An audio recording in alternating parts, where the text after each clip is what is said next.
Buenas tardes a todos. Muchas gracias, lo primero, a los ponentes que de una manera totalmente desinteresada y a la primera han dicho: uy, qué divertido, ¿qué nos proponen? Yo me apunto. Lo segundo, por supuesto, a HM por cedernos las instalaciones y por permitirme hacer locuras, las que se me ocurren sin pedir nada a cambio.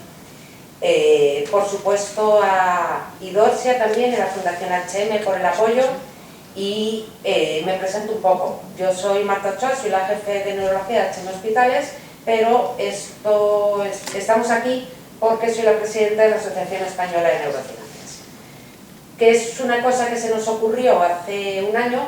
Nuestros objetivos es divulgar la neurociencia, innovar en neurociencia y la investigación. Esta es la primera jornada de una que haremos más a menudo para hablar de temas que nos preocupan no solo a los médicos. Ahora os presentaré a los ponentes, pero aquí no todos son médicos. Y esto va dirigido al público en general. Es una mesa redonda, hemos empezado por el insomnio, una pandemia silenciosa, lo hemos nombrado así. Ahora veremos cuántos de los ponentes, aparte de saber mucho de sueño, aparte de Sonia, nuestra paciente, nuestra figura de paciente, cuántos más sufrimos insomnio, cuánto nos preocupa esto, en qué ámbitos de la sociedad de verdad afecta esto, se habla de esto o simplemente consumimos pastillas. Bueno, pues un poquito vamos a ver diferentes versiones. La idea es que yo os haga unas preguntas, que hablemos 10 minutillos cada uno sobre lo que yo creo que... las preguntas que yo quiero haceros, que creo que son las que afectan a cada sector. Y después ya debatimos un poquito y la idea es, con las conclusiones de esta mesa, ver si podemos elaborar un documento multidisciplinar, que es lo que la medicina nos gusta mucho decir, pero no siempre hacemos. Así que voy presentando. Primero Adela Fraile, es neuróloga y neurofisióloga de la unidad del sueño, de aquí de HM Hospitales, y creo que en el fondo, aunque esto sea multidisciplinar, tratándose de una enfermedad, debemos empezar por la visión médica pura del insomnio. A ver, Adela, yo quería tu punto de vista. Uno, que nos digas un poquito qué es el insomnio crónico, hablar del problema del jet lag. Tenemos después una comandante de Iberia y bueno, otros hacemos viajes a Japón y también podemos sufrir el jet lag. Que nos cuentes un poquito lo de los ritmos circadianos. Y hablando de los ritmos circadianos, no solo el del sueño, sino si nos implican en algunas otras cosas más, como la alimentación, por ejemplo. Y la frase que a mí me gusta: ¿qué me produce insomnio o qué me produce el insomnio? Muy brevemente, que nos hagas unas pinceladas sobre esos temas. De acuerdo. Bueno, pues gracias por la invitación, Marta. Estamos muy contentos de estar aquí todos, creo. Empezando por la definición de insomnio, pues actualmente se define como la insatisfacción respecto al sueño, asociado a una disfuncionalidad de la rutina diurna, siempre que se tenga en cuenta que tenemos un número adecuado de horas en cama, ¿no? Ese es el insomnio crónico, que ha de durar más de 3 meses, más de 15 días al mes, ¿no? El insomnio crónico hoy en día afecta en torno al 15% de la población, ¿vale? Eso equivaldría a 6 millones de españoles, simplemente. Esto es el insomnio crónico, el insomnio agudo, estamos hablando de cifras mayores. El jet lag es un tipo de, o el trabajo a turnos es un tipo de cronodisrupción, ¿no? Es cuando los ritmos circadianos externos e internos están desalineados. El jet lag es por cambios de uso horario, la tonicidad obviamente es por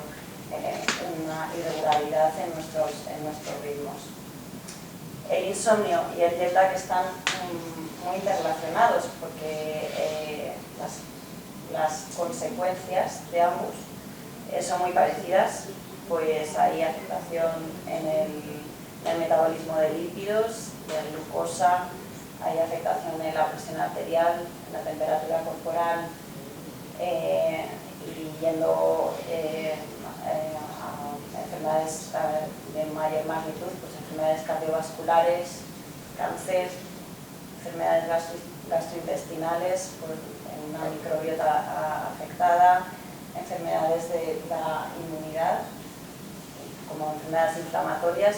Entonces, por supuesto que el jet lag mantenido tiene sus efectos, y hay que tratarlo como si fuera casi un tipo de insomnio. ¿Qué más preguntas? ¿Por qué duermo mal? ¿Qué me produce insomnio? ¿O qué enfermedades me produce el dormir mal, el insomnio?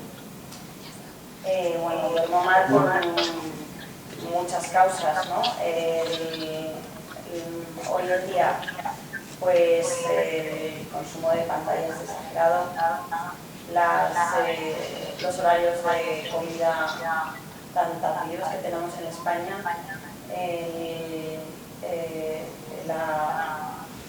la importancia que damos a la productividad laboral o al rendimiento escolar en pos del sueño. Estos son factores que van cambiando nuestras rutinas y que al final varían hasta nuestra secreción de hormonas como la melatonina u otras que regulan los ritmos circadianos. Eso es lo que me lleva a mí a ser insomne. ¿Qué me produce mi insomnio? Pues esto que estábamos hablando, ¿no? Además de las enfermedades metabólicas y endocrinas y inmunitarias, me lleva sobre todo a trastornos psiquiátricos en forma de depresión, ansiedad, abuso de sustancias, estrés postraumático, enfermedades neurodegenerativas como la enfermedad de Alzheimer, y por supuesto a nuestro día a día una mayor siniestralidad que se multiplica hasta por 4 el riesgo de cometer accidentes en un insomne, y un carácter mucho más irascible que nos lleva a estar peor en nuestro puesto de trabajo. Bueno, pues aquí la experta ya nos ha dicho un poquito. Sí tenía una pregunta más. ¿Siempre duermo mal solo por las pantallas, por otras cosas, o hay enfermedades que me hacen dormir mal? ¿El dolor crónico? Sí, claro, lo que pasa que ahí hay que atajar esas enfermedades primarias. Eso sería un insomnio secundario. Entonces, por supuesto, el dolor u otras enfermedades psiquiátricas me llevan a dormir mal, ¿no? Pero ahí el enfoque es diferente, porque hay que tratar esa enfermedad primaria. Vale, pasamos de los insomnios secundarios, inicialmente. Muchas gracias, Adela. Bueno, Sonia es una paciente nuestra del hospital. Ella trabaja en AXA, es jefa de un grupo de personas, pero básicamente está aquí porque es insomne, pero feliz. Muy feliz. Muy feliz. Muy feliz porque nos va a dar la visión del paciente que ahora duerme un poquito mejor, pero que sigue acordándose mucho de cuando dormía bastante peor. Bueno, bienvenida Sonia, muchísimas gracias, lo primero. Entonces, vamos a ponernos en hace a lo mejor unas semanas y ahora nos cuentas un poquito tu experiencia si quieres ahora, porque probablemente esto no haya terminado. ¿Vale? Sigue siendo paciente, sigue siendo enferma, que es lo que quiero un poquito que veamos todos, que esto es una enfermedad. Yo las preguntas que había pensado para ti era, ¿qué notas en tu día a día por ser, aunque seas feliz, por ser insomne? ¿Cuántas horas al día, no de noche, inviertes en pensar, ya va a caer el sol, me voy a tener que meter en la cama y no voy a dormir? Dime si yo creo, como insomnio médico, creo que eso sí lo hacemos, pero quiero tu visión, no la mía. ¿Tu insomnio ha tenido consecuencias? Me da igual, las que tú ves, ¿vale? Te repito después, las preguntas son muchas, pero... Ahora retengo. ¿Crees que has abusado de medicación?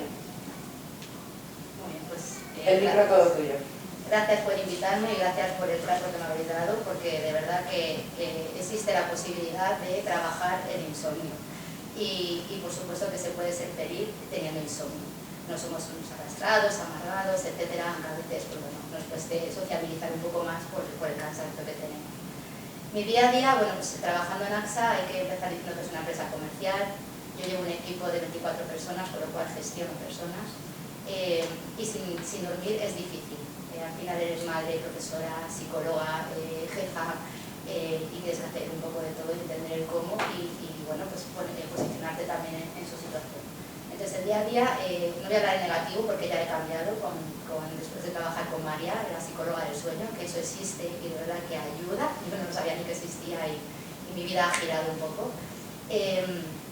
Bueno, pues a nivel físico es difícil porque tu capacidad motriz es cada vez más lenta.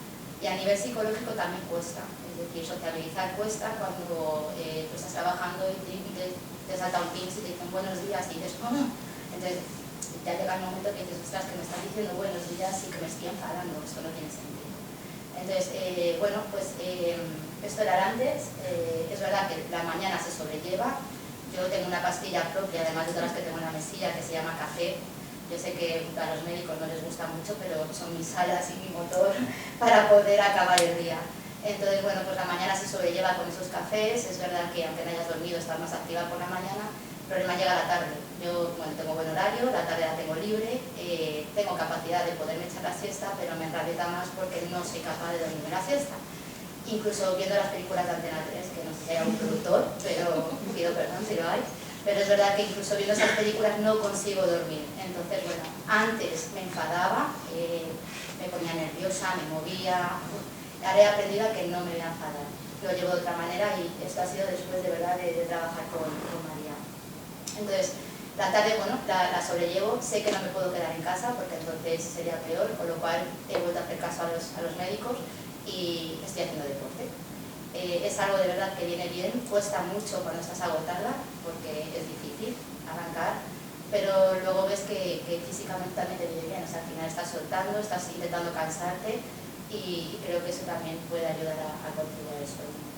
Antes yo, bueno, por la mañana, tarde, llegaba la noche y llegaba el momento. Esto era, ahí sí que pensaba, luego os respondo a la segunda pregunta, que es cuánto tiempo dedico por la mañana a pensar en el sueño.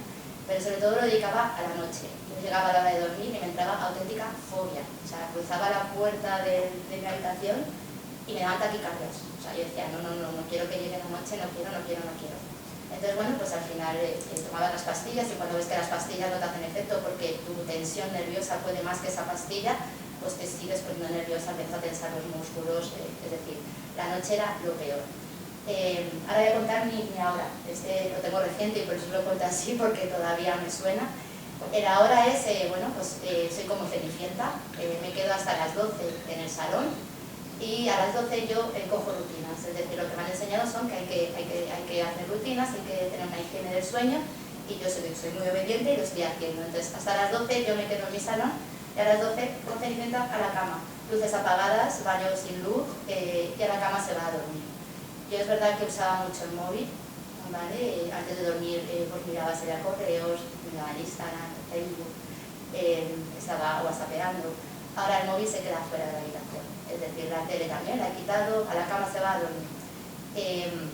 Y bueno, pues es verdad que esa fobia ya no la tengo. Estoy consiguiendo dormir más, no duermo todos los días, pero el día que no duermo digo, pues hay mucha gente que no duerme, no soy la única, así es que tira para adelante, tómate café y arranca. Entonces, bueno, me ha cambiado esa fobia de verdad que era físico porque notabas hasta taquicardias. Ahora pues me voy a la cama sabiendo que, bueno, pues que antes contaba los días, decía, llevo 4 días sin dormir o me toca, llevo 5 días sin dormir o me toca, no lo vuelvo a hacer. O sea, no vuelvo a contar los días y de verdad estoy durmiendo muchísimo mejor.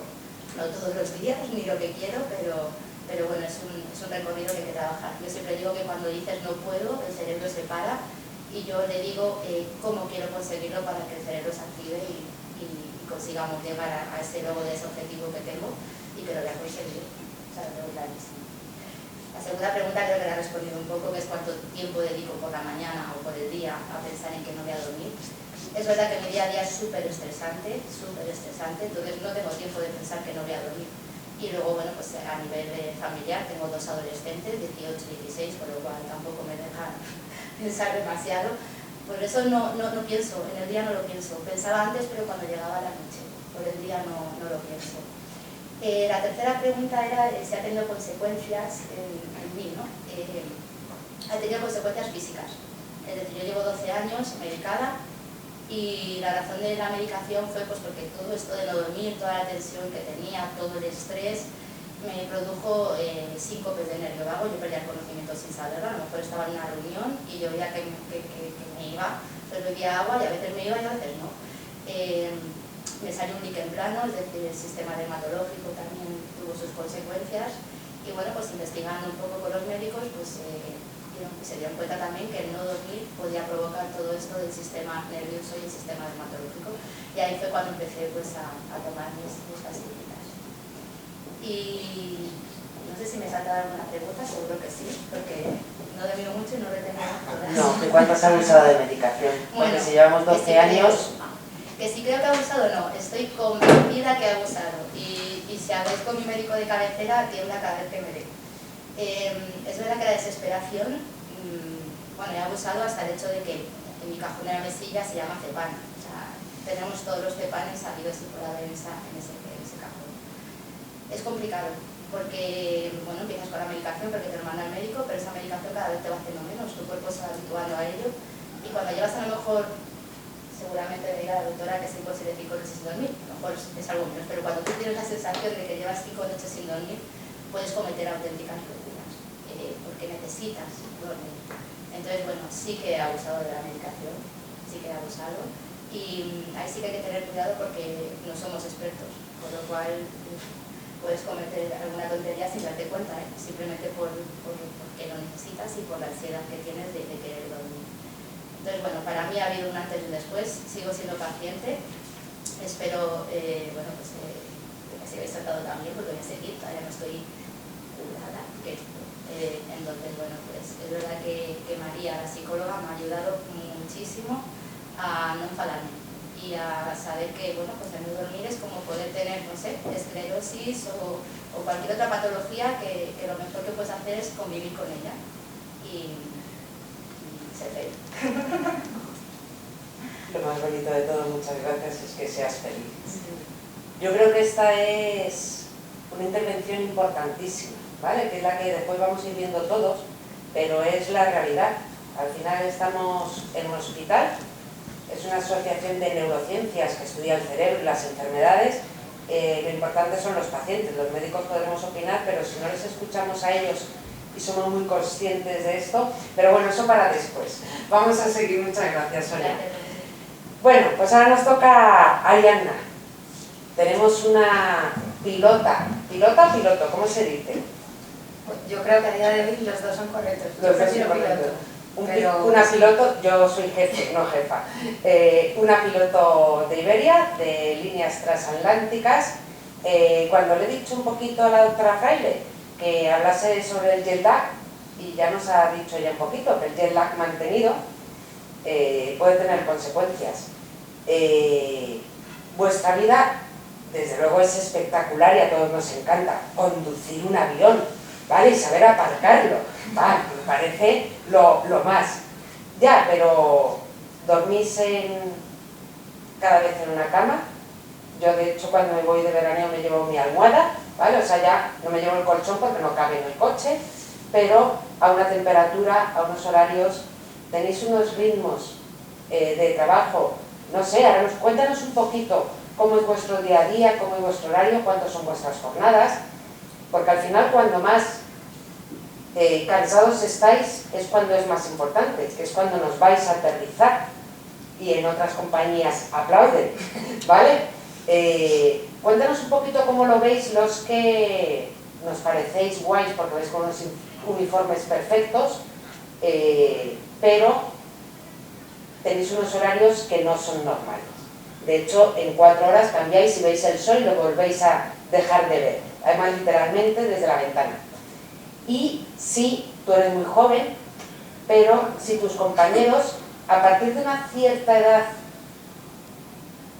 esto es más peligroso, cambia la percepción de un piloto cuando tiene 30 años que un piloto cuando puede tener 50.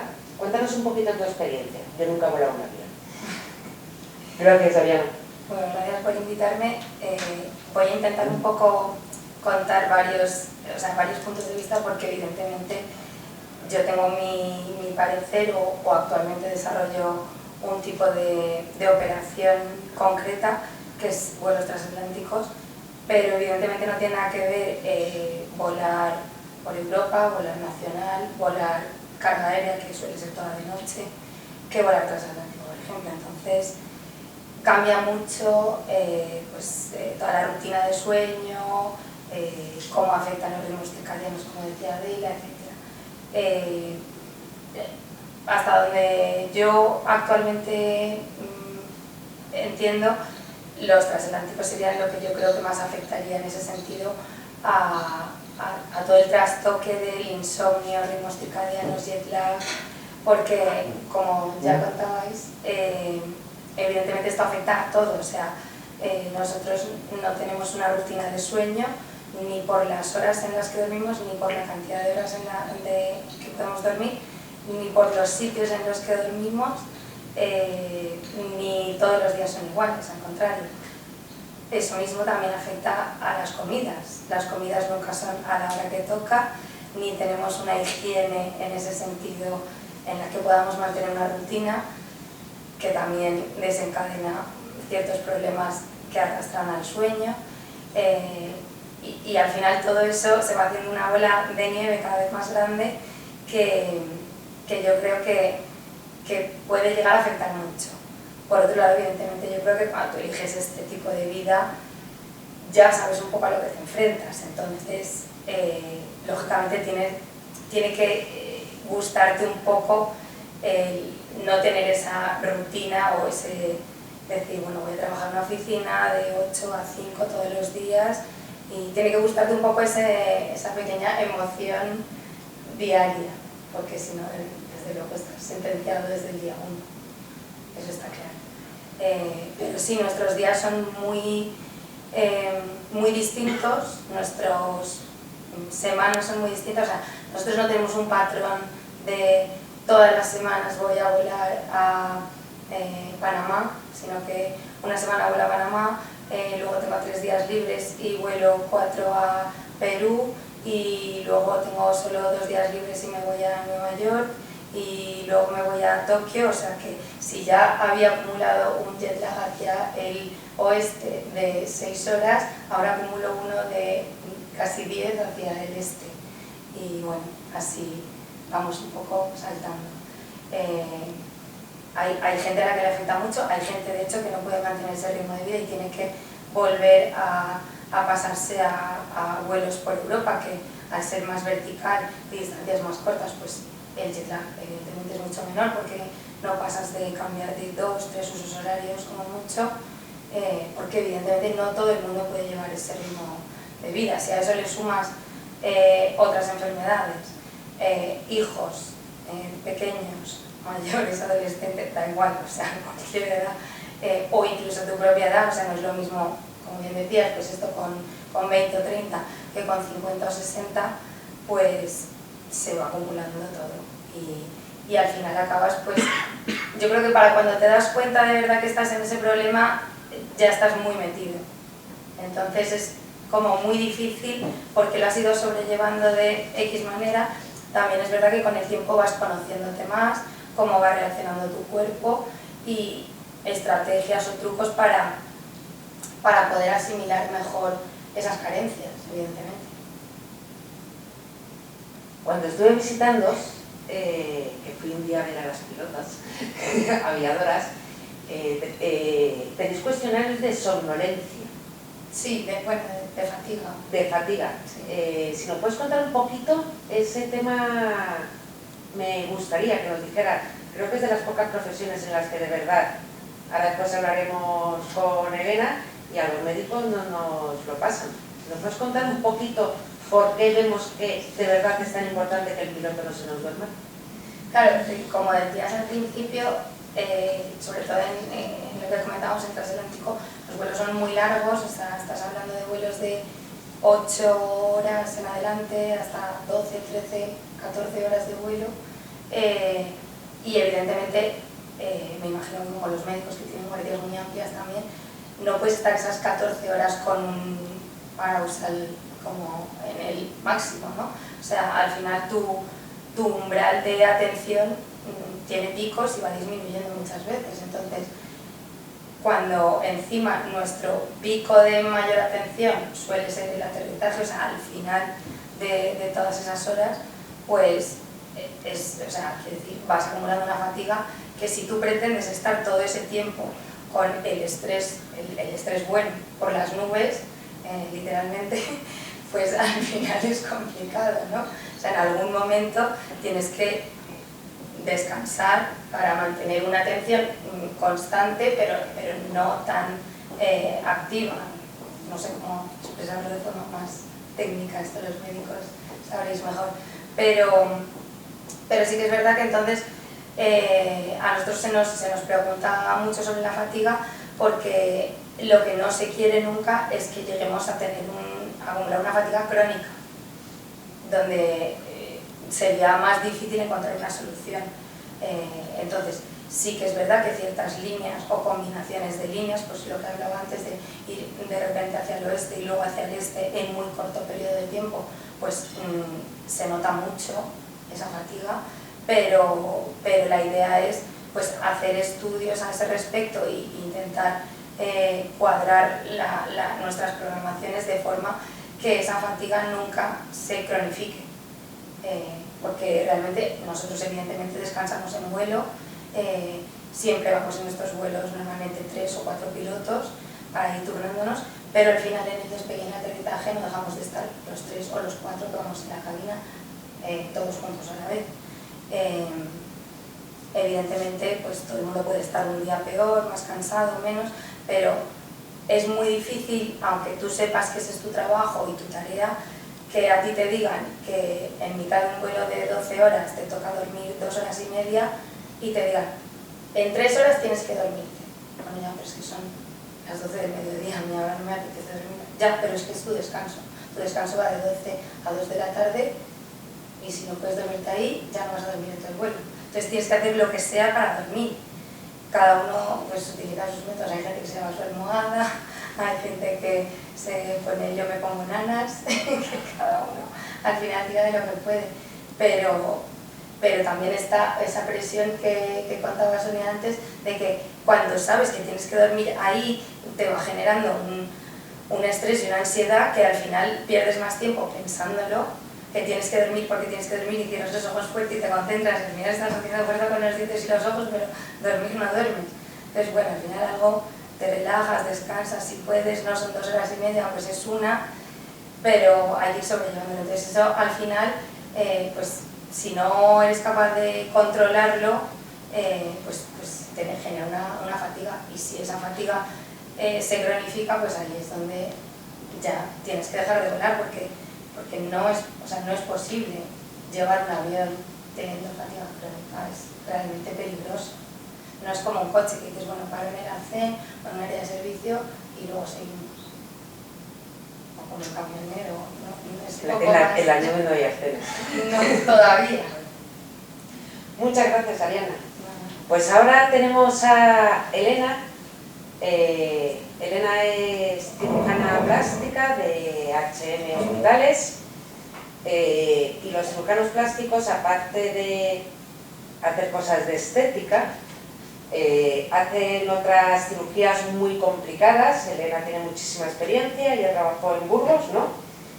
Uno de los grandes hospitales de cirugía plástica reparadora, con cirugías muy prolongadas de reimplantación de miembros, o como tú nos cuentes.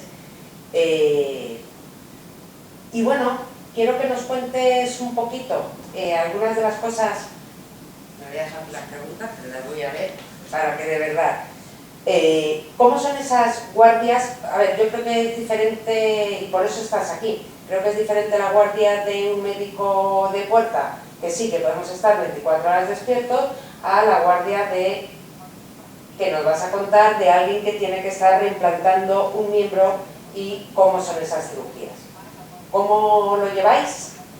Y si crees que todo lo que has sufrido, o la vida que no quiero decir sufrido, la vida que has llevado siendo residente y médico, haciendo esas cosas, si de verdad crees que eso después ha influido también en tu sueño y no eres la figura del paciente, que para eso teníamos a Sonia, que nos cuentes un poquito para que veamos pues otra profesión de riesgo, que creo que hemos traído dos ponentes de profesiones de riesgo. Muchas gracias, Elena. Hola, buenas tardes, muchas gracias por invitarme lo primero, a Alfonso y a Marta. Bueno, yo durante 23 años he trabajado como cirujano plástico en el Hospital Universitario de Burgos. Durante muchos años fue el Centro Nacional de Reimplantes de España, todas las amputaciones se dirigían allí. De hecho, el Hospital de la Paz abrió el servicio en el año 2005, con lo que hasta entonces, digamos, incluso todas las amputaciones que se producían en la Comunidad de Madrid se trasladaban a Burgos. Pues eso os podéis imaginar que consistía en que teníamos reimplante prácticamente todas las guardias que hacías. ¿Qué es un reimplante? Cuando hay una amputación se intenta restaurar el miembro mediante una cirugía en la que se unen todas las estructuras, como bien sabéis, los huesos, los tendones y los vasos y los nervios, para los que hay que hacer microcirugías. Estamos hablando de unas cirugías más que prolongadas. Digamos que lo más corto puede ser reimplantar, por ejemplo, un pulgar, que pueden ser unas 4 horas, pero estamos hablando de cirugías que pueden llegar a pasar de las 20 horas. Por ejemplo, cuando se hace una amputación transmetacarpiana, que es a este nivel con pulgar independiente, pues son, lo que os digo, pues aproximadamente unas 20 horas, si no es más, por la cantidad de anastomosis vasculares que hay que hacer para recuperar el riego. Entonces, cuando se produce una amputación, se desencadena una serie de mecanismos, se produce una llamada desde el hospital receptor. Antes se gestionaba todo a través de la Organización Nacional de Trasplantes, que la verdad es que funcionaba estupendamente, pero bueno, llegó la España de las autonomías y se empezó a gestionar de una manera un poco más complicada, los traslados y demás. ¿Qué implica eso? Que desde que recibimos la llamada, dependiendo de dónde sea y de cómo se gestione el traslado, hasta que llega el paciente a la urgencia y al hospital, pues pueden pasar horas. ¿Qué es lo que intentas hacer en ese momento? Dormir como sea. Yo os puedo asegurar que siempre me meto en una habitación, cierro la persiana, intento dormir todo lo que puedo porque sé que voy a estar muchas horas trabajando. Muchas horas que es continuamente un trabajo minucioso en el que no puedes bajar la guardia. Es como que digas, bueno, ahora puedo estar relajadita un poquito y luego sigo. No, es estar continuamente. Es muy difícil quedarte dormido, pero bueno, a mí sí que me servía por lo menos como para estar relajada y digamos que, bueno, cuando ya te llamaba el residente que había llegado y empezaba todo el proceso, pues estar un poco más preparada para una cirugía larga. Es súper importante hacer una organización muy precisa de los pasos que tienes que dar, es decir, tienes que procurar en los momentos en los que estás más concentrado, que generalmente es al principio, hacer la parte más complicada, que son las suturas vasculares. Sabéis que las hacemos con microscopio.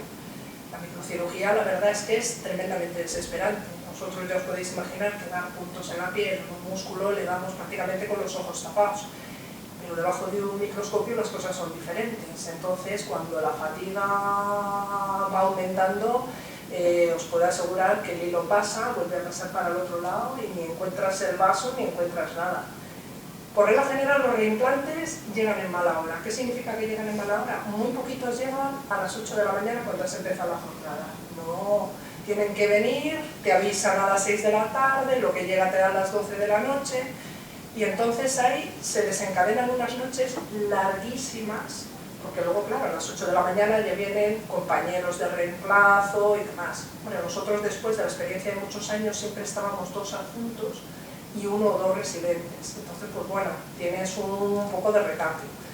Cuando entras en momentos de desesperación, pues también, pues mira, los que fumaban tenían la cosita, perdón por los médicos, de salirse fuera a fumar un cigarrito y se relajaban. Yo como no fumaba, pues bueno, me iba al baño, me daba una vuelta, volvía, porque sí que es verdad que te fatigas muchísimo y por la noche es una situación, pues bueno, es que es una situación muy complicada. Sabéis que nuestras guardias son de 24 horas, tú llevas desde las 8 de la mañana ya trabajando. Yo, como le comentaba a Marta, incluso me ha llevado a pasar que el residente que está enfrente, que lógicamente su nivel de adrenalina es más bajo que el tuyo y está cansado de estar todo el día viendo cosas en la urgencia, a mí se me han quedado dormidos al microscopio, que eso lo notas enseguida porque de repente notas que todo se relaja mucho. Sacas la cabeza del microscopio, miras al de enfrente, el residente que tiene menos estrés que tú se ha quedado dormido, pues porque es muy cansado y mantenido en mucho tiempo. Las guardias sabéis que son de 24 horas. A eso se añade que si tú haces una guardia de presencia física, libras al día siguiente. En las ciudades pequeñas, pues el sistema muchas veces, muchas de estas guardias son localizadas. Implica eso que tú vas a la urgencia. Y al día siguiente, en teoría, no libras.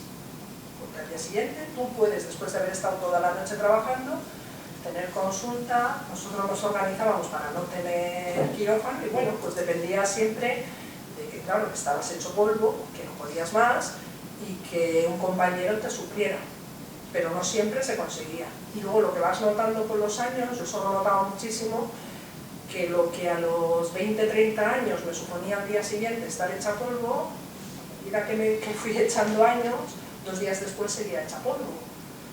Estás muy cansado, te cuesta mucho dormir. Luego yo con el sueño, pues el tema de las guardias, lo que me ha condicionado durante toda la vida es que no tienes un sueño reparador, duermes en un duermevela, estás demasiado acostumbrado a estar pendiente de que el teléfono puede sonar en cualquier momento. Yo, como os he dicho, hice guardias 23 años, ahora hace 3 años que ya no hago guardias. Yo estaba convencida que cuando dejara de hacer guardias iba a dormir, pues no, sigo durmiendo exactamente igual, me despierta el menor ruido.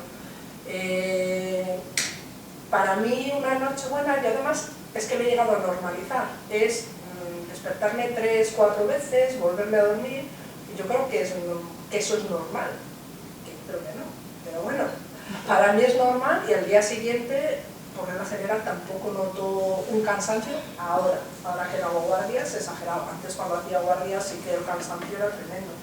Entonces, claro, yo me he empezado a dar cuenta de que esas cosas eran extrañas pues cuando estaba con otras personas. Yo, por ejemplo, cuando conocí a mi marido hace muchos años, él al principio me llamaba la vigilante, porque me veía por la noche por casa dando vueltas, claro, yo creía que eso era normal, me levantaba al salón, me iba al baño, volvía. Ahora ya no me hace tanta gracia, no sé si serán los años o que le despierto ya más, pero bueno, es eso, es un trabajo muy exigente. Y claro, para nosotros el descansar es muy importante y cuando estás haciendo guardias de este tipo os puedo asegurar, y sobre todo por la noche, que es muy muy complicado el mantener la atención durante todo el tiempo. Pero ya no haces guardias. Ya no hago guardias, pero no duermo. Pero no duermes. Pero bueno, eso lo arreglaremos. Muchísimas gracias, Elena. Bueno, nuestra siguiente ponente, después de haber visto además, por eso se colocaba en este orden, ¿vale? Amaya es médico del trabajo. Yo trabajé bastante tiempo en una mutua de accidentes de trabajo, con lo cual, bueno, pues creo que soy de los médicos asistenciales que tienen un poquito esa visión de vuestra profesión, que es un poco diferente y que no siempre entendemos. Creo que no lo entienden ni los trabajadores, ni los empresarios, como nuestro siguiente ponente, ni los médicos, ni los usuarios. No sé si tienes algún dato de posible siniestralidad. Ya nos ha dicho un poquito Adela que puede aumentar por 4, o por lo menos darnos vuestra visión. Evidentemente yo he traído 2 profesiones de las más importantes, ¿vale? Y para esto, bueno, pues así, a los camioneros, si por ejemplo, si les hacemos determinados screening. ¿El resto de las profesiones nos interesan? Bueno, pues hola a todos. Muchas gracias, Marta, por invitarme a ti por venir a esta mesa y daros la enhorabuena por el tema con el que habéis inaugurado las mesas, porque a mí me parece pero muy interesante, siempre te lo he dicho. Bueno, pues como bien ha dicho Adela, lo que me preguntabas de los accidentes de trabajo, estadísticas oficiales de accidentes de trabajo producidos por no haber dormido no existen. Normalmente el foco no se quiere poner en el trabajador para no buscar un culpable, entonces lo que se va buscando son multicausas. Pero todos sabemos que detrás de los accidentes muchísimas veces está la fatiga y el sueño. Sí que hay unos accidentes que se contabilizan, que son los de tráfico, porque ahí interviene tráfico y tráfico sí, el factor humano sí que lo estudia. Y el año pasado en concreto hubo más de 80.000 accidentes de trabajo que fueron accidentes de tráfico, más de 80.000. Según las estadísticas de la DGT, alrededor del 7% de esos accidentes estaba como claro factor único la somnolencia y la fatiga. Porque no contamos ya el alcohol, que entonces ya se multiplica por 33 la posibilidad de tener el accidente. Y cuando hablamos de conductores profesionales, pioneros, etcétera, que decíamos, sube al 10%. La somnolencia como causa única, como primordial del accidente. Por lo cual te puedes hacer un poco una idea de lo que es la accidentabilidad, si está relacionada, porque es evidente que si se baja la atención, baja la capacidad de reflejos, tu capacidad de decisión también baja si tienes sueño, si no has dormido bien, que no tienes por qué tener un insomnio crónico, puede ser un insomnio reciente, agudo, pero intervienen los accidentes de trabajo, con lo cual los costes de accidentes de trabajo en España se calculan que son alrededor del 3% del PIB, del Producto Interior Bruto español. O sea, es una barbaridad, porque tiene unos costes directos y unos costes indirectos. Unos costes directos para la persona, de atención sanitaria, de bajas, y luego unos costes indirectos en la empresa, claro, de falta de productividad, de organización, de que se hayan producido accidentes, y detrás de muchos de esos accidentes está el sueño. O sea, desde luego, desde el punto de vista de la salud laboral, que es lo que decía Marta, que nosotros somos unos médicos un poco raros porque nuestra pacientela, por decirlo así, es pacientes sanos, en teoría. Nosotros, en principio, hacemos una vigilancia de la salud.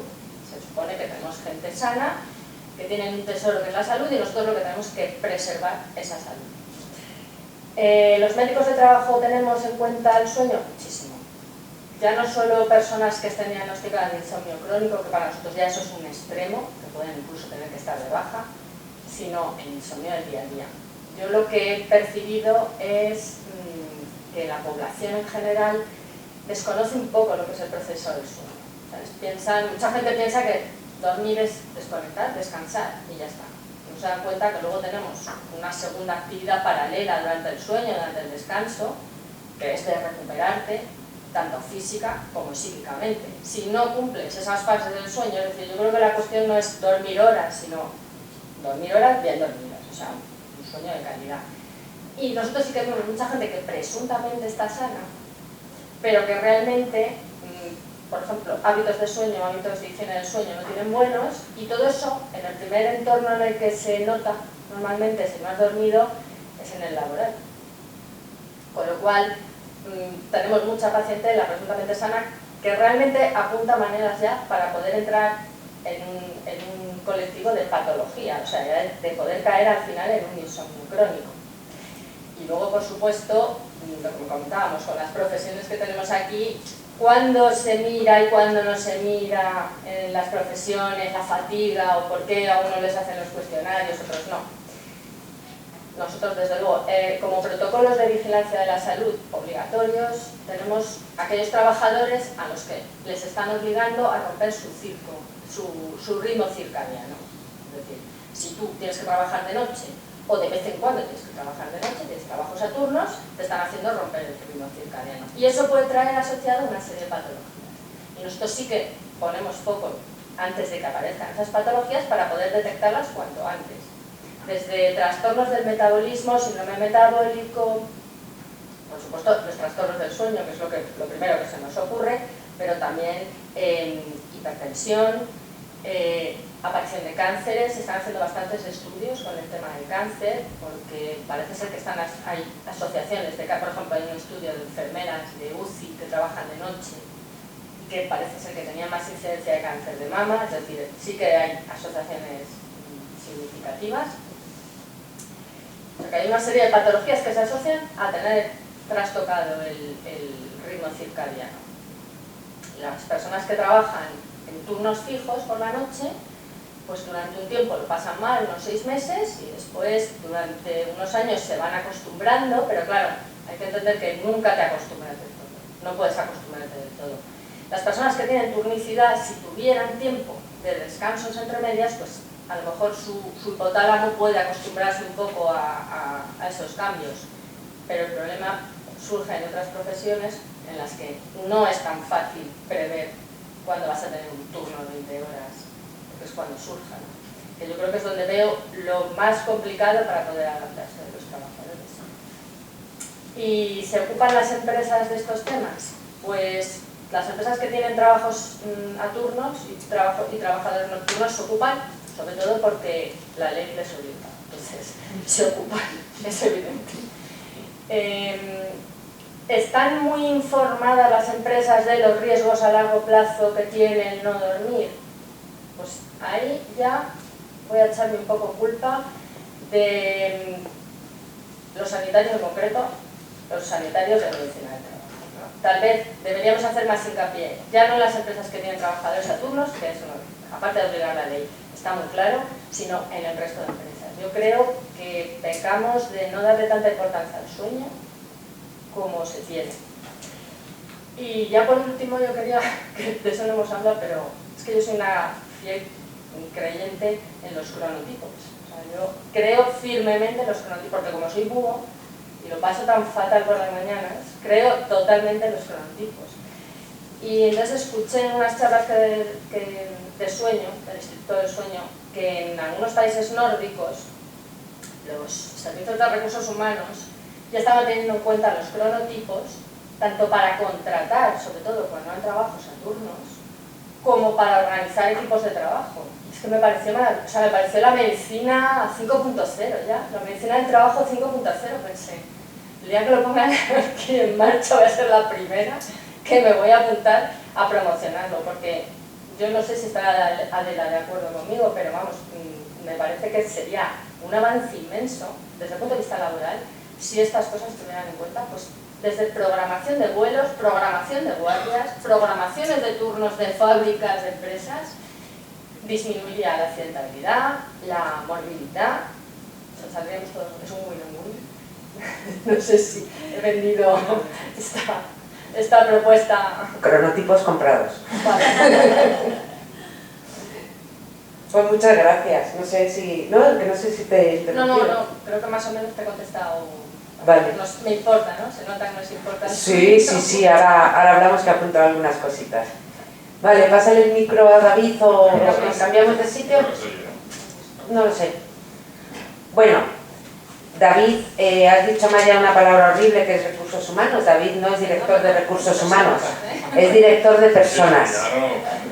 De la empresa Sener. No sé cuántos empleados tienes y a cuántas personas diriges, pero a unos muchos. Casi 1.000. Vale. David ha accedido a venir aquí sin saber muy bien por dónde le iban a caer las cosas, por eso ha sido el último y por eso ha sido además el siguiente a Maya. Supongo que duermes bien, porque si no habrías venido a nuestras consultas.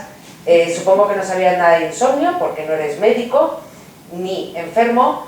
¿Qué piensas de todo esto? Prácticamente para ti lo que quiero es, con el punto de vista empresario, el previo antes de entrar en este auditorio, y si crees que con lo que hemos hablado las empresas deben cambiar un poquito el chip. Lo que ha dicho un poco Amaya es, algunas lo tienen muy claro porque la ley les obliga. Todo tuyo el micro, gracias. Pues muchísimas gracias por invitarme a hablar de este tema. La verdad es que, como bien dices, yo era un desconocedor del tema y Amaya preguntaba si las empresas nos preocupamos.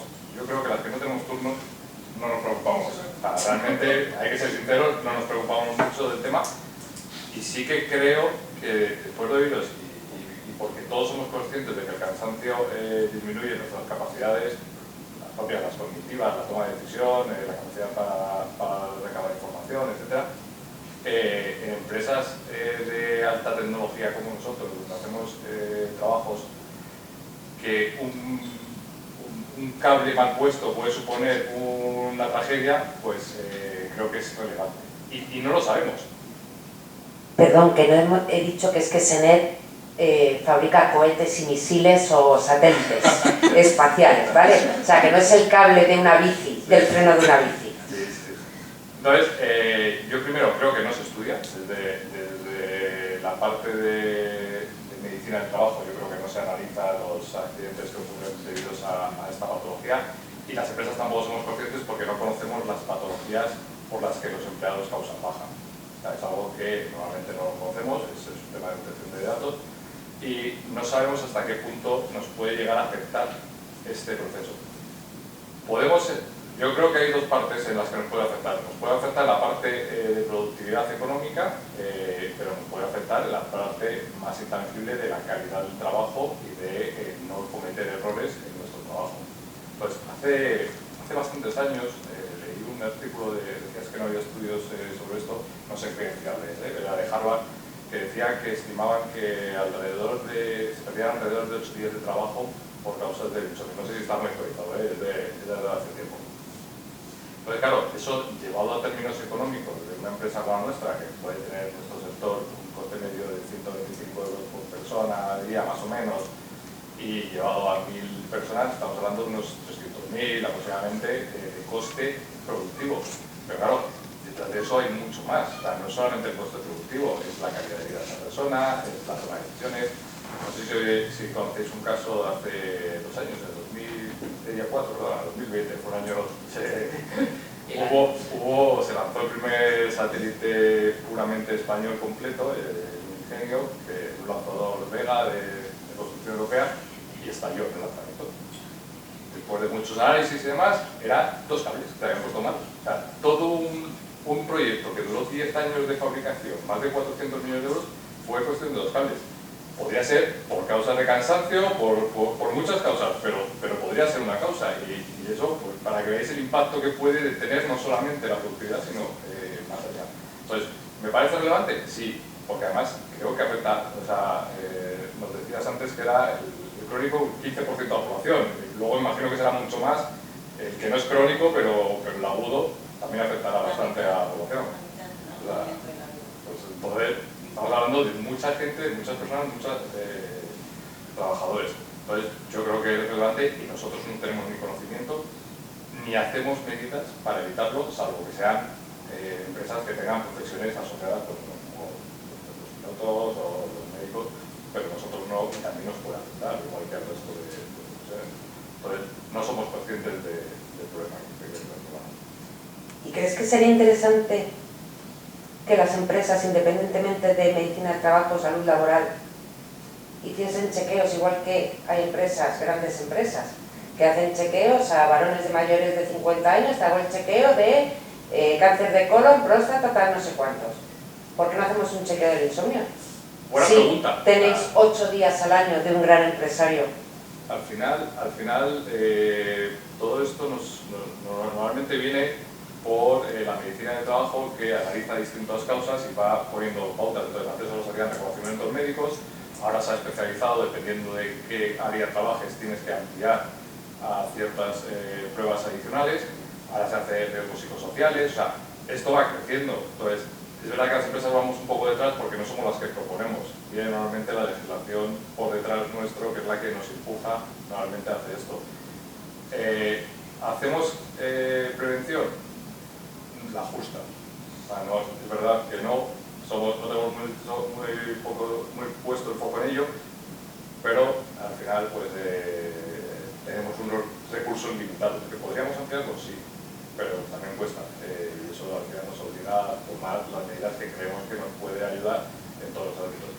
Y aquí yo creo que es un tema de desconocimiento, te lo digo de verdad. O sea, creo que si supiésemos el efecto real que tiene y si hubiese estudiado ese efecto, seríamos mucho más conscientes del problema que tiene. Por eso estamos aquí. Claro. De poder participar y de tener este conocimiento, que oye, para mí esto siempre es importante. Todo lo que pueda ayudar a las personas que trabajan conmigo, pues bienvenido sea, que al final es una de las partes más importantes de mi trabajo. No solamente es contratar gente y no sé qué, sino que la gente que está trabaje lo mejor posible, estén lo más contentas posibles, y cada vez es más, porque además, como es mi sector, cada vez te eligen, ya no vas tú a buscar gente, ahora ya te eligen para venir a trabajar, por lo cual tienes que aumentar el nivel de satisfacción de las personas que trabajan en tu organización. Todo esto puede ayudar a ello. Pues muchas gracias. Bueno, pues ya hemos intervenido todos, creo que no hay preguntas en línea. ¿No? Ya, es que les hemos dejado anonadados. Tenemos poquitos micros. Yo quería un poquito, o sea, lo de los cronotipos creo que va a ir en el documento. Tendremos que trabajarlo, pero me parece fenomenal. O sea, explica un pelín para que los que tenemos el streaming puedan entenderlo un poquito más si no son muy conocedores. O sea, me ha parecido que es algo muy innovador que vamos a sacar. Es cierto que ahora, después de que haya hablado David, que ha dado datos de productividad, ¿vale? También, bueno, a lo mejor también lo hubiera pillado así como sin saber por dónde me caen, los maestros o profesores de universidad. Es otro estudio que, por ejemplo, nosotros queremos hacer, es el rendimiento escolar y el rendimiento de los estudiantes cuando no duermen. Además, en una edad en la que sus ritmos circadianos son impresionantes. Pero es que está claro que aumenta el rendimiento académico y aumenta el rendimiento en la productividad, el dormir bien. Entonces vamos a elegir cronotipos y voy a montar grupo H1 por la mañana y H2 por la noche, a lo mejor para mis alumnos. Cuéntanos un poquito, Maya. Vale, bueno, de todas maneras me corriges, Adela, porque me estoy metiendo un poquito en su terreno, pero bueno, existen en principio 3 cronotipos. El cronotipo matutino, que es lo que llaman alondras, que son personas que a mí personalmente me dan una envidia que me muero, que se despiertan súper activas, súper frescas, bastante productivas al principio del día, pero es verdad que a eso de que cae la noche, ya a las 10 de la noche ya no son nadie, ¿sabes? Ya necesitan desconectar o se desconectan directamente. Después está el cronotipo al que pertenezco, que es el cronotipo vespertino, más bien nocturno, de los búhos, que por la mañana no somos nadie. Por eso yo soy uno de los médicos que no me meto mucho con el tema del café, a no ser que vea ya unas tensiones o algo raro, porque sinceramente hasta las 12, como no me tomé mis 3 cafés diarios, no tengo yo muy claro, soy también profesión de riesgo en esos momentos. Y sin embargo por la noche no soy tan activo. O sea, es así, o sea, tengo sueño, no sé qué, y de repente llegan las 8, las 9 de la noche y es cuando puedo organizar armarios, organizar comidas, dietas, todo lo que significa algo importante que tengo que poner en el cerebro, suelo hacerlo mucho mejor por la noche, por la tarde-noche. Y después está el cronotipo intermedio, como lo llaman, algunos sitios lo llaman colibrí, es que me hace un poco hortero, pero bueno, colibrí, que tienen la super suerte también de adaptarse un poco. Si tienen que madrugar, pues madrugan, y luego si tienen que trasnochar, pues también trasnochan. Entonces más o menos esos son, ¿no?, los 3 cronotipos así a grandes rasgos. ¿De qué depende? Depende de tu genética, un poco también de lo que te hayan acostumbrado, y sobre todo es que depende de cuándo. No es una cosa que uno quiera, ¿sabes? Ahora me voy a hacer alondra porque yo me había hecho ya. No, es un poco cuando segregas tu melatonina, cuando empiezas a segregarla. Entonces, si empiezas a segregar la tarde, como me pasa a mí, pues claro, se tiene que mantener durante la noche y cae tarde. Entonces ya empieza la serotonina, sube tarde, para siempre tarde.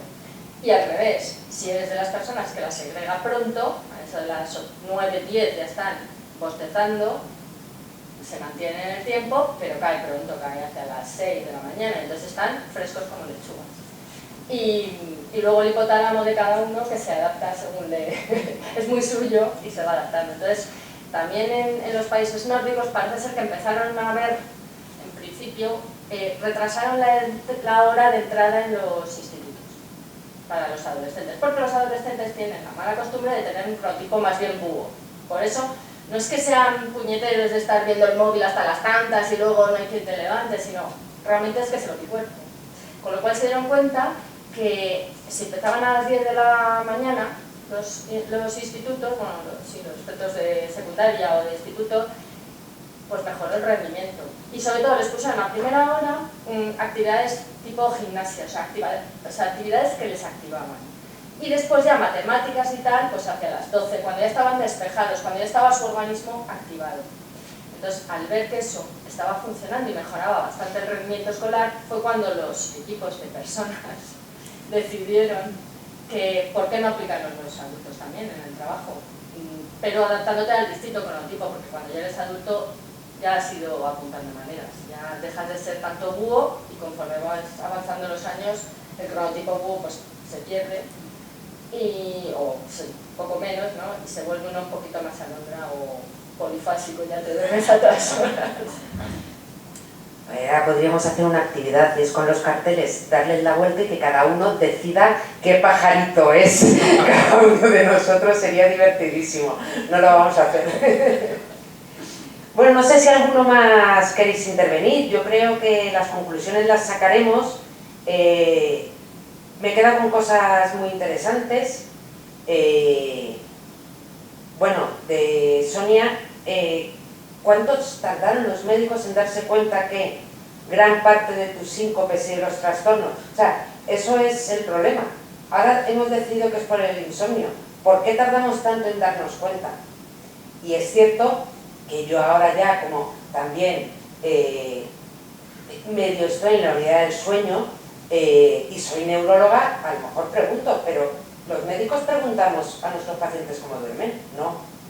¿Cuántos años podemos tardar en saber que tu dermatitis? Bueno, pues algo que tendremos que dejar ahí para que todos los médicos que no sean especialistas en sueño lo vean. ¿Que ponemos en peligro a la gente? Bueno, el cohete que se cayó, no sé si... No se sabe, vale, no sé si fue por el sueño o no, o no sé si cayó en el mar. Fue un fallo humano, pero no se sabe... Pero ponemos en peligro... Vale, tenemos a Ariadna, piloto, evidentemente nos puede estrellar y ya está, es como si cayéramos del cohete. Elena, bueno, pues el miembro que te iba a colocar no funciona.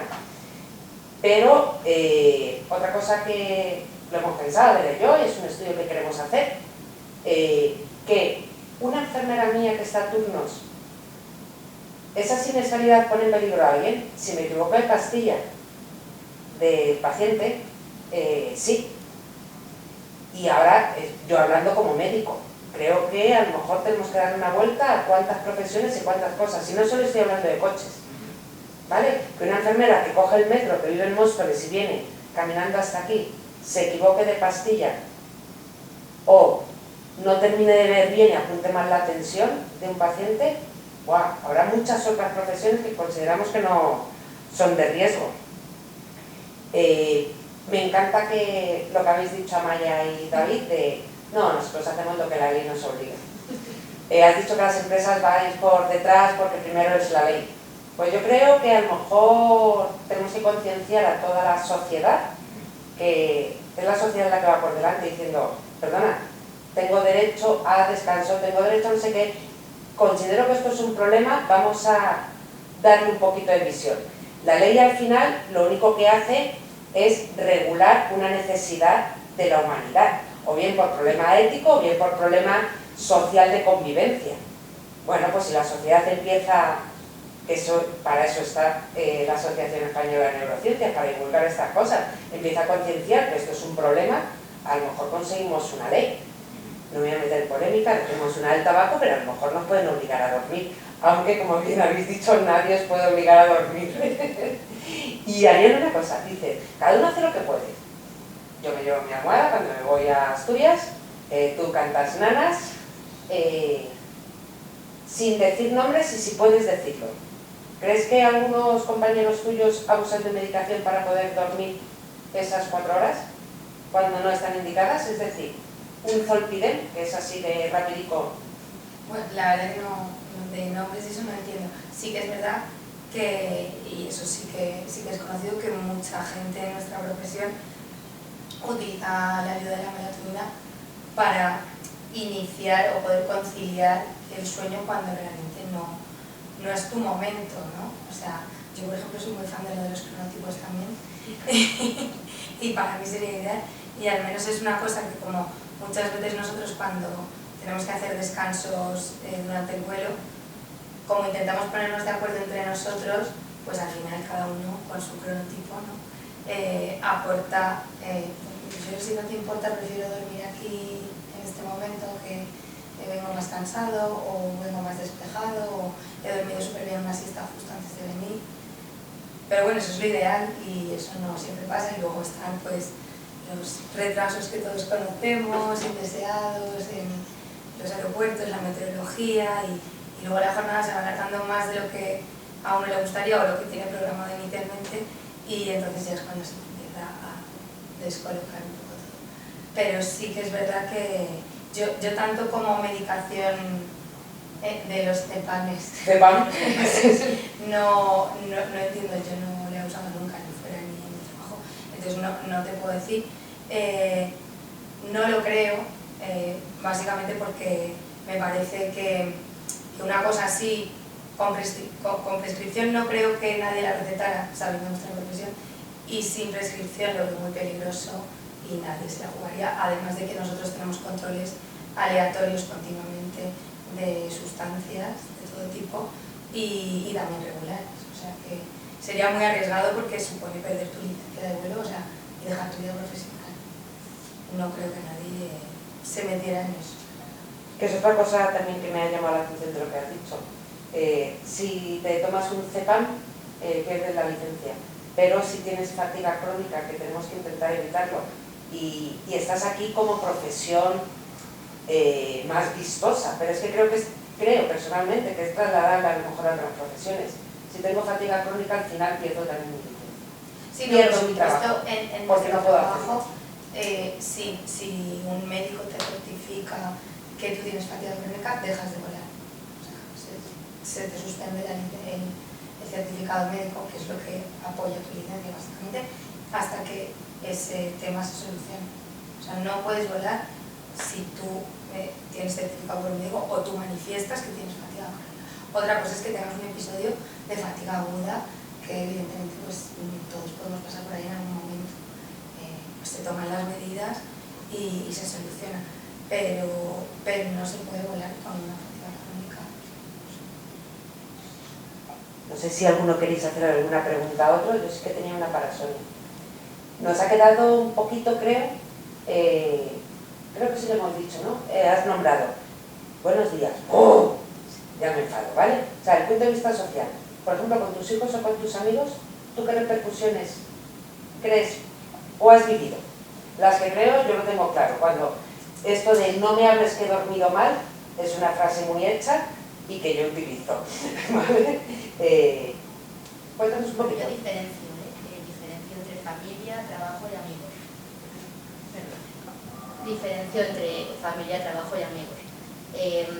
La familia y el trabajo me genera estrés a veces, entonces es verdad que soy más irascible. Las amigas al contrario, me dan alegría, me sacan de mi mundo, entonces no suelo estar irascible con ellas. De hecho, ellas mismas pues, me lo dicen, tienes que estar alucinante. O sea, que no duermas y que siempre tengas esa sonrisa, ese lado positivo, que tengas siempre la manera de dar la vuelta a todo. Pero es verdad que en aquellos ámbitos en los que te genera más estrés o es más complicado, sí que sale tu mal humor. Pero lo intento controlar. Cuando me dicen buenos días y digo no, intento que no se me note. A veces supongo que sí, pero bueno, mi equipo todavía me sigue queriendo, entonces algo se notará. ¿Alguna palabra? ¿Alguna pregunta? Pues... no tienes micro, ¿puedes hablar? Pero ¿Sí? ¿puedo preguntar? Sí, a ver si se te oye. Yo quería preguntarle a Adela una cosa un poco, quizás para resumir. Hemos visto muchas experiencias de distinto tipo, me parece que el planteamiento es muy interesante, pero lo que al final también me llega un poco es como que estamos muy lejos de una solución. ¿Eso es así? Bueno, lejos no sería la palabra, quizá nos tenemos que esforzar en concienciar. A día de hoy ya hay una proposición no de ley en el gobierno, ¿vale? O sea, estamos hablando con ellos, estamos intentando pues eso, divulgar, concienciar de lo importante del sueño, no a nivel personal, sino a nivel sociedad, ¿vale? O sea, a día de hoy es una pandemia, entonces, igual que se atajan otras pandemias, hay que poner medidas. Entonces, no creo que sea algo lejano, creo que hay que darle la importancia que se merece y que hasta ahora no la ha tenido. Y en eso estamos. Yo creo que es un poco necesidades básicas, ¿no? O sea, la alimentación, hace 20, 30 años sí le hemos empezado a dar importancia, a lo mejor en los años 50 te podías alimentar de gachas y daba exactamente igual, y ahora sí le hemos dado importancia a la alimentación, necesidades básicas, y se nos había olvidado que el dormir también es una necesidad básica, y bueno, pues a lo mejor es ahora el momento. Yo creo que sí que está cambiando un poquito, pero porque ahora ya comemos bien y hacemos deporte todos, entonces ahora vamos a dormir. Yo tengo una pregunta. ¿Habéis notado que ha aumentado los últimos años el insomnio? O sea, ¿eso es algo que se debe al ritmo de vida o al cambio de vida que tenemos? O... Bueno, tampoco a lo mejor las estadísticas hace 100 años eran conocidas, ¿no? Pero por supuesto que en los últimos años, sobre todo a raíz de la pandemia COVID, se ha crecido muchísimo, al menos están las consultas, se nota mucho cómo ha cambiado el número de pacientes. Pues antes venía más armeicos, ahora los insomnios están cogiendo carrerillas. En España precisamente hay factores que promueven un poquito el insomnio, ¿no? Nuestras costumbres tardías de alimentación, bueno, esto es a lo mejor algo general en la población, ¿no? Pero el uso de pantallas cada día pues, menos regulado parece, ¿no? La competición por la productividad, tal, y además lo que supuso la pandemia, pues últimamente sí que se nota. Y se nota, perdona, en niños especialmente. Antes era rarísimo ver un niño insomnio en la consulta y ahora los papás no pueden más y contar. Y yo quería preguntarte una cosa, Adela. En pantalla de datos, digo porque luego regaño a los pacientes y quiero regañarlos con base y base. ¿Qué influye más? ¿El contenido de lo que estás leyendo o estás tal? ¿O realmente la luz? Lo que influye es la luz azul, la luz de los dispositivos, ya sean pantallas, ordenadores o televisión, ¿vale? Es la que hace que la melatonina se retrase. No es, hombre, el contenido puede afectarnos y pues, contenido agresivo y tal, a lo mejor la adrenalina sube, pero lo que más influye a nivel de ritmo circadiano es la luz de la luz. Es decir, tampoco series en plataformas ni nada. Al menos 2 horas antes de irse a dormir, pues lo aconsejado es que no. Pero no solo no ver esas pantallas, tal, es que la luz de nuestras casas hay que apagarlas y ahí son muchos detalles. Que hay que empezar a concienciarse del sueño durante el día. Puedo abrir un poquito melón, como dice una compañera mía, que cuando abre debate dice abro melón. Es que yo creo que lo que dice Marta, hay una infoxicación sobre la nutrición, que no es que ya está la gente informada, está infoxicada, ya la gente sabe lo que es una FODMAP, lo que es la dieta paleo, que sin dietas proteicas, que es no sé qué, de ejercicio, pues también hacer ejercicios de fuerza, tal, no sé qué, pero yo creo que falta mucho todavía de información del sueño. De higiene del sueño, la gente se cree que higiene del sueño es que siempre te vayas a dormir o como mucho que no te duermas una siesta, pero no caen entre colores que son excitantes, a lo mejor luces fuertes antes de dormir, la temperatura de la habitación, todo eso no hay tanta gente que lo conozca, o que se esté dando cuenta de que no lo está haciendo bien. Por entran y acaban tomando los CEPAM, pues porque a lo mejor nadie le ha podido identificar realmente el insomnio de dónde sale. Bueno, Sonia lo sabrá, cuando vino un paciente de insomnio a la consulta, empiezas un poquito a desgranar, ¿no?, sus rutinas, a hacer preguntas un poquito incómodas, ¿no? Y muchas veces te dicen, pues eso no le había prestado atención, o creía que eso no influía. La comida, lo que cenas también influye. Entonces, igual sí que empezar por hacer más la intoxicación del sueño, que a lo mejor es muchos hábitos, si los cambian, no llegas, para no tener que llegar a nivel de tener un insomnio crónico diagnosticado y tener que llevar ya un tratamiento específico en realidad. Igual mucha gente antes, si rectifica hábitos de vida, sí, se ahorran, y las empresas. De lo que preguntabas, David, de si había aumentado independientemente del número de casos, yo no tengo la cifra, pero eso sí lo he leído. Pero hay un incremento exponencial en farmacias en el consumo de cepanes. Y eso sí que está publicado y son datos públicos. Y después creo que del omeprazol, que ahora ya está casi prohibido y ya no se puede tomar, es un crecimiento exponencial en los últimos 15-20 años. Yo ahí doy fe, porque pides un paracetamol y nadie tiene, pero del bolso salen cepanes por todos los sitios. Entonces, yo creo de verdad que es algo que se está multiplicando. En el trabajo tienes un paracetamol, es complicado, pero de verdad que Y de un gramo más. y de un gramo más lo venden, aunque sí lo venden, pero sí que es verdad que se ve un mayor consumo en los compañeros, en la gente que te rodea. España es el primer consumidor de benzodiazepinas mundial. Yo sí que tengo que decir que en cuanto a lo de la higiene del sueño, aunque nuestra profesión no es la más indicada, pero sobre todo por lo que comentabais ahora de toda la información que se tiene ya con los últimos años sobre nutrición, ejercicio, etcétera, pero no tanto de la higiene del sueño, de una buena higiene del sueño. Yo creo que un poco, la parte buena un poco de lo nuestro es que al dormir prácticamente cada día en un sitio totalmente diferente, ya no me refiero al país, sino a una habitación totalmente distinta, o sea, con unas sábanas totalmente distintas, una distribución de habitación diferente, unos horarios de noche-día diferentes, una altitud de la ciudad en la que estás diferente, una temperatura de habitación diferente, o sea, todo totalmente cambia.